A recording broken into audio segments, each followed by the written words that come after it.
So you ended up with 80 points for your assets. For your economic base, your oil, and your technology, you had 3 ore. So that's where you are there. So you ended up with 6 total. And then your blight, your unemployment, your pollution, your poverty, you were good and strong there too. So you had a negative 55. Whoa. Everything got you to a 31, and then you had 25 Q, so you ended up with a 56. Now, I am willing to bet, if we did these at the start of the game, you would have been about the same. You did not make real, genuine progress in your country, I hate to tell you. Is that correct? Okay. I mean, this is So a the check. rest of the world is suffering. True story. Okay.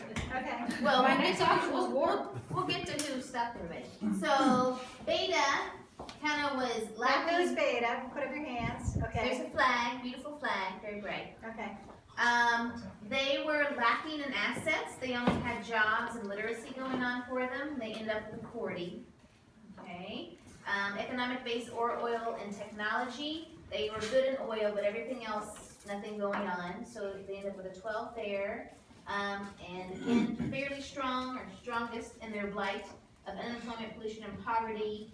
Ended up with a negative 45. Everything total was a 7.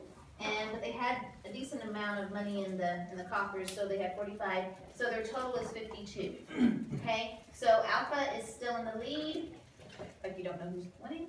But you guys are pretty much on par with each other. So And then again, any real change from the beginning of the game for you all? No,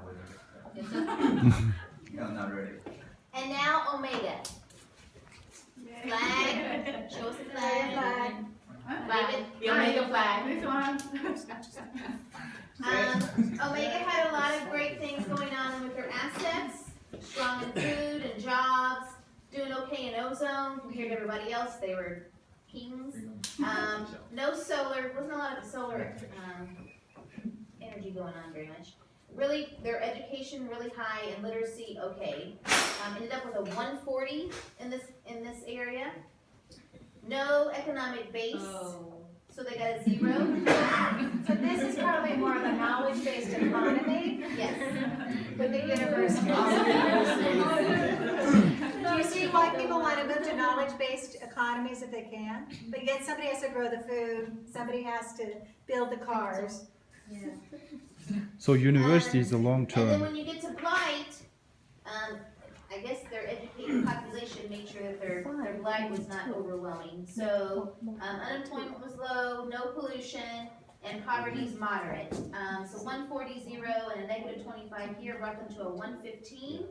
And they had a really nice budget going on, so they did 64, and they end up with 179. So they far and above beat the tails off everybody else, but it is a world and not just a country. So But they also started